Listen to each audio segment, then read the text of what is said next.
Shalom, shalom mes bien-aimés dans le Seigneur. Je vous salue tous au nom de Jésus-Christ de Nazareth. J'espère que vous allez tous bien. J'espère que vous avez passé une bonne semaine dans la présence de Dieu. Vous avez passé une très bonne semaine. Là, nous sommes à la fin de la semaine. Là, nous sommes en train d'approcher la fin de la semaine. Nous sommes vendredi aujourd'hui. Alors, j'ai à cœur vraiment de partager cette petite exhortation avec vous. J'espère que vous serez bénis. J'espère que vous serez éclaircis s'il y a peut-être des incompréhensions. Je vais vous partager ce que le Saint-Esprit m'a mis à cœur de partager avec vous. Et je prie vraiment le Saint-Esprit qu'il dispose vos cœurs à ce que vous puissiez recevoir ce qu'il a à communiquer avec vous au travers de moi. Ce n'est pas moi qui parle. Ce qui parlera, c'est le Saint-Esprit. Voilà pourquoi je prie vraiment que cette petite exhortation tombe sur une terre prête à recevoir, sur une terre enracinée, sur une terre qui est disposée à recevoir aussi. Parce que c'est aussi ça le véritable problème. Parce que le Saint-Esprit, la parole de Dieu nous dit, Dieu parle tantôt d'une manière, tantôt d'une autre. Mais parfois, c'est nous qui ne prenons pas garde. Parce que parfois, nous ne voulons pas prendre garde en fait. Parce que nous avons déjà nous-mêmes nos raisonnements, nos pensées en nous. Et voilà pourquoi nous nous posons, nous disons à nous-mêmes à quoi ça nous servira d'écouter ce que Dieu a dit, vu que ce que nous disons, c'est ce que nous voulons entendre. Donc l'ennemi veut nous faire comprendre que c'est nos pensées à nous qui sont meilleures que celles de Dieu. Donc vraiment, je prie que vous soyez vraiment disposés, que vous ayez le vouloir de recevoir et le faire d'appliquer, pas seulement de recevoir, mais aussi d'appliquer cela. Aujourd'hui, j'avais envie de... Le Saint-Esprit m'a inspiré de nous parler dans le Jérémie 29, le verset 11. Je lis la parole du Seigneur. Car je connais les projets que j'ai formés sur vous, dit l'Éternel, projets de paix et non de malheur, afin de vous donner un avenir et de l'espérance. Vous savez, tout ce verset biblique, beaucoup de personnes aiment toujours le mentionner, surtout dans les moments difficiles, dans les moments où nous traversons les épreuves, dans les moments où tout semble pas être en notre faveur. Les gens nous aimons beaucoup réciter ce verset biblique, mais ce matin, j'aimerais que nous comprenions le sens, la profondeur de ce verset biblique. Parce que quand Dieu parle, Dieu ne parle pas en vain. Dieu parle pour une situation spécifique. Quand Dieu sort une parole, c'est vraiment pour que cette parole produise en nous la puissance, produise en nous un bon fruit qui sera amène de bénir aussi la vie des autres personnes. Non pas seulement notre vie à nous, mais aussi la vie des autres personnes. Voilà pourquoi j'aimerais vraiment qu'on comprenne, on doit comprendre le sens. Quand nous lisons la parole de Dieu, on ne peut pas lire la parole de Dieu comme si nous lisons un roman photo, comme si nous lisons un journal dans le train. Non, la parole de Dieu nous demandera de nous asseoir. Dès que dans une atmosphère vraiment paisible, dès que dans une atmosphère dégagée, pour vraiment quand nous nous asseyons pour écouter la parole, pour méditer la parole de Dieu, quand nous lisons même Josué, quand le Seigneur disait à Josué, médite que cette parole ne s'éloigne point de ta bouche, médite-le. Dieu n'a pas dit lis, il a dit médite. Méditer, ça veut dire prendre le temps, c'est ancrer dans la profondeur, dans une intimité, dans une consécration, dans un temps vraiment où on se met à part, un temps de mise à part, vraiment pour être en connexion directe avec le Saint-Esprit. Donc vraiment, je vais revenir sur cette parole, car je connais les projets que j'ai formés sur vous, dit l'Éternel, projets de paix et non de malheur, afin de vous donner un avenir et de l'espérance. Quand je lis cette parole, je l'associe aussi avec cette parole qui dit, ce sont les bénédictions de Dieu qui enrichissent et qui ne font suivre d'aucun chagrin. Ce sont les bénédictions de Dieu qui enrichissent et qui ne font suivre d'aucun chagrin. Donc, nous devons déjà comprendre c'est quoi la définition d'un projet. J'ai regardé sur Internet, la définition de projet.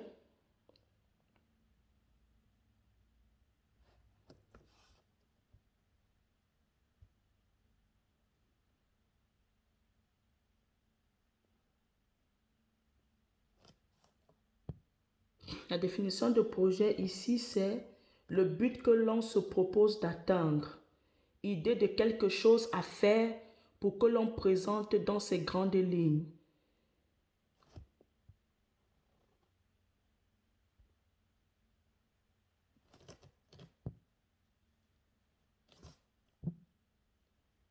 Projet, c'est image d'une situation, d'un état que l'on pense atteindre. C'est un projet détaillé et élaboré. Le synonyme de projet, c'est dessin, intention, plan. Donc nous devons comprendre par là que projet, c'est quelque chose à venir. Le projet de Dieu, c'est quelque chose à venir. Dieu a déjà établi son projet pour nous. Mais maintenant, pour atteindre l'objectif de ce projet, il aura besoin de toi et moi. Dieu ne nous impose rien. Voilà pourquoi il a dit à son serviteur Jérémie, j'ai des projets pour toi. Il fait savoir à Jérémie qu'il a des projets pour Jérémie. Que les projets que Jérémie a, les projets charnels que nous pouvons nous avoir dans nos vies, ce ne sont pas forcément les projets que lui, il a destinés pour nous. Lui, il a des projets pour nous parce qu'il nous connaît mieux que nous-mêmes. Avant que nous soyons dans le ventre de notre mère, Dieu nous connaissait déjà. Dieu connaissait déjà ce qu'il avait établi pour nous. Donc, mes bien-aimés, on doit comprendre par là qu'un projet, c'est quelque chose élaboré, c'est quelque chose à venir. Ce n'est pas encore là. Tant que nous-mêmes, nous ne disons pas à Dieu, Seigneur, me voici.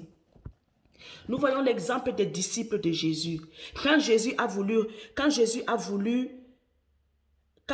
choisi ses disciples, quand Jésus a établi l'apôtre Pierre, il a dit à Pierre, il a demandé à Pierre, m'aimes-tu,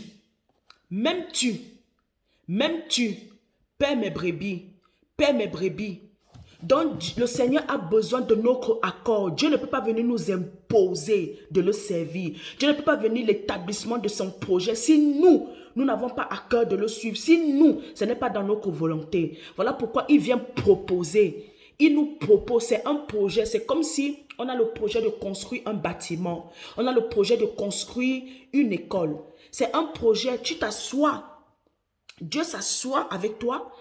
Vous vous asseyez avec les architectes, avec les personnes qui sont désignées à construire, avec les maçons, tout, les peintres et tout. Vous élaborez un plan. Vous élaborez un plan. Alors Dieu a besoin de nous pour élaborer ces plans dans nos vies. Dieu a besoin de toi, Dieu a besoin de moi pour élaborer ces projets, le projet qu'il a pour notre vie à nous-mêmes. Pensons véritablement que quand Dieu a des projets pour nous, ce n'est pas forcément que c'est pour nous seuls. C'est aussi pour les autres qui sont autour de nous, pour les nations pour lesquelles il nous a établis. Mais bien aimé, on doit comprendre par là, projet de Dieu, ça prend vie, ça prend forme quand tu as destiné, quand tu as décidé de dire oui, de répondre oui Seigneur, me voici. Mais tant que tu n'as pas encore répondu, tant que tu es encore en train de vaciller, tant que tu es encore en train de t'intéresser aux choses de ce monde, Dieu ne peut pas venir t'imposer. Dieu ne peut pas venir t'imposer. Dieu a besoin de ton accord.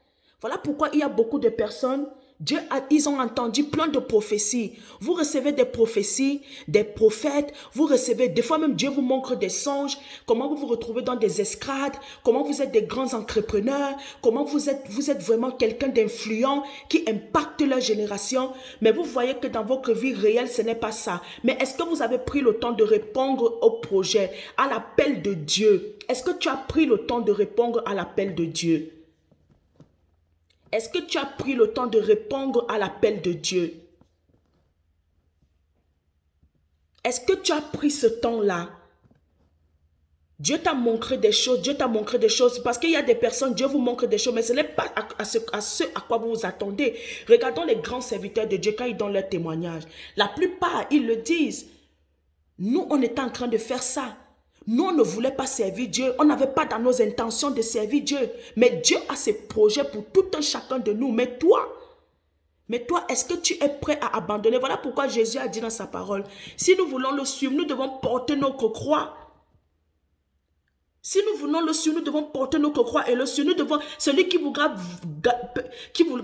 sauver sa vie, la paiera. Celui qui paiera sa vie, pour lui, la sauvera, la retrouvera. Même s'il est mort, il la retrouvera. Bien-aimé, est-ce que tu es... Parce que c'est bien beau qu'on lise la parole de Dieu. Dieu nous dit, quand je connais les projets que j'ai formés sur vous, dit l'Éternel, projet de paix et non de malheur, afin de vous donner un avenir et de l'espérance. Mais combien de personnes ne sont pas dans la paix? Et pourtant, Dieu a des projets pour eux.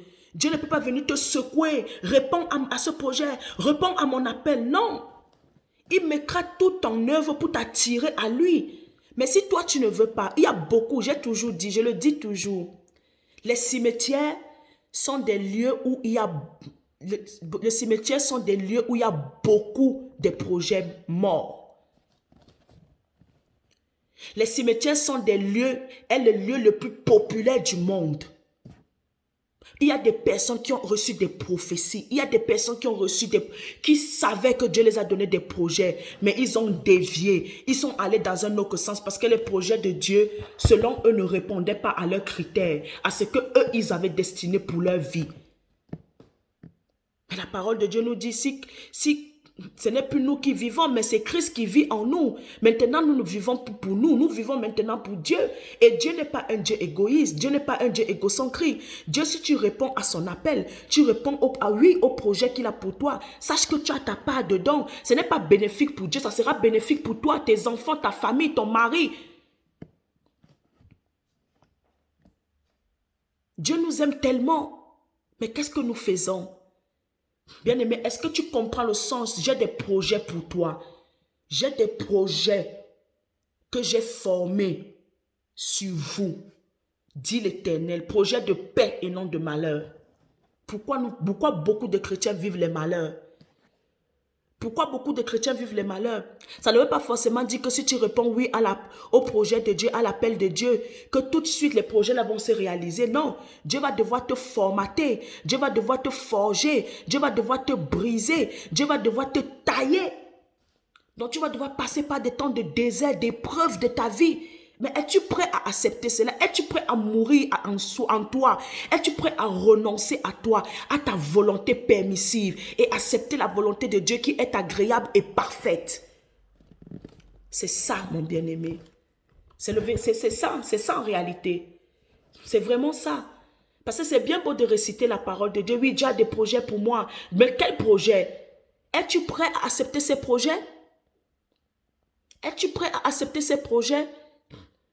Nous passons notre temps à envier les hommes de Dieu qui ont de l'onction, qui ont l'onction. Ah, j'aimerais avoir l'onction de cet homme de Dieu. Ah, j'aimerais avoir l'onction de cet homme de Dieu. Mais savons-nous par quoi ces hommes de Dieu sont passés pour atteindre le niveau où ils sont? Savons-nous par quoi ils sont passés? Savons-nous par quoi ils ont dû renoncer? Regardons aujourd'hui les hommes de Dieu. Les hommes de Dieu passent plus de temps avec leurs fidèles qu'avec leur famille. Vous savez le prix qu'ils payent? Vous savez, est-ce que nous savons le prix à payer que ces hommes de Dieu payent? Es-tu prêt à payer ce prix? Es-tu prêt à renoncer à toi? Es-tu prêt à renoncer à la gloire de ce monde et te soumettre à la volonté de Dieu? Es-tu prêt à tout moment que Dieu t'envoie à gauche et à droite? C'est quoi ton projet? Quand tu entends projet et que Dieu a des projets pour toi, penses-tu que c'est projet de mariage, projet d'enfantement, projet, oui, ça fait partie des projets, ça fait partie de ce que Dieu a destiné pour nous. Mais ce n'est pas la base, ce n'est pas la priorité de Dieu. Ce n'est pas la priorité de Dieu. Je n'ai pas entendu que le ciel est heureux quand nous avons enfanté, ou bien quand nous avons trouvé un travail, ou bien quand nous nous sommes mariés. Où est la part de Dieu dedans? Dans tes projets, dans les projets que Dieu a pour toi, il y a la part de Dieu dedans. Mais es-tu prêt à accepter ces projets? C'est ça qui est la vérité en fait. C'est ça qui est la vérité. C'est ça qui est la vérité, mon bien-aimé. Donc ce matin, je viens t'encourager à prendre conscience, à t'examiner. Réexamine tes priorités. Réexamine tes priorités. Dieu parle tantôt d'une manière, tantôt d'une autre, mais c'est nous qui ne prenons pas garde. Voilà pourquoi nous souffrons. Nous mourons comme des hommes au lieu de mourir comme des dieux. C'est la parole de Dieu qui le dit. Ce n'est pas moi. Dieu a des projets pour toi, des projets pour te donner un avenir de l'espérance. Mais est-ce que tu réponds à ces projets? Tant que tu n'es pas dans la volonté de Dieu, tant qu'un homme ne répond pas à la volonté de Dieu, à l'appel de Dieu, il va souffrir. Il va souffrir. Dieu ne te regardera pas. Si Dieu t'appelle tout le temps, mais tu ne réponds pas, Dieu ne te regardera pas. Tu vas souffrir, mon bien-aimé, parce que tu n'es pas là où Dieu veut que tu sois. Là, quand tu seras là où Dieu veut que tu seras, tu l'invoqueras. Le verset 12 dit, vous m'invoquerez et vous m'invoquerez et vous partirez. Vous me priez et je vous exaucerai. Vous me cherchez et vous me trouverez. Si vous me cherchez de tout votre cœur, je me laisserai trouver par vous, dit l'Éternel, et je ramènerai vos captifs, je vous rassemblerai de toutes les nations et de tous les lieux où je vous ai chassés, dit l'Éternel, et je vous ramènerai dans le lieu d'où je vous ai fait aller en captivité. Cependant, vous dites, Dieu nous a suscité des prophètes à Babylone. Bien aimé, c'est clair ce que je suis en train de dire, c'est la parole de Dieu, ce n'est pas moi qui le dis. Tant que tu ne réponds pas à l'appel de Dieu, voilà pourquoi il y a des personnes, vous priez, vous n'avez aucun exaucement. Dieu ne vous parle pas, Dieu ne vous répond pas. Pourquoi? Parce que vous l'avez tourné le dos, vous n'êtes pas là où il veut que vous soyez. La parole de Dieu, Dieu a dit à Abraham, Abraham est notre patriarche, notre père dans la foi. Il a dit, quitte la maison de ton père, va dans le lieu où je t'enverrai. Abraham a quitté la maison de son père, il allait dans le lieu que Dieu l'a envoyé par la foi. Mais il ne savait pas où Dieu le conduisait, mais par la foi, il est allé. Dieu cherche les hommes de foi, les hommes fous pour lui, les hommes qui sont prêts à tout abandonner pour lui, les hommes qui sont prêts à tout laisser pour lui. C'est ce que Dieu recherche. Dieu est à la recherche de ces hommes-là. Mais est-ce que toi, tu remplis ces critères? Est-ce que toi, tu es apte à abandonner tout pour le Seigneur? Dieu a abandonné sa gloire pour toi. Jésus a laissé sa gloire pour venir mourir, pour se faire homme, porter tes péchés, mourir pour toi, pour que toi, aujourd'hui, tu sois là où tu es. Mon bien-aimé, comprenons cela. Dieu a des projets pour toi.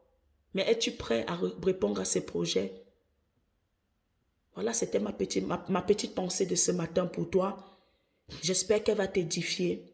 J'espère que tu comprends mieux et que le Saint-Esprit t'aidera à comprendre d'où je veux en venir. Si tu ne comprends pas, laisse-moi un message, laisse-moi un commentaire en bas et puis je lirai et je te répondrai. Que Dieu te bénisse abondamment.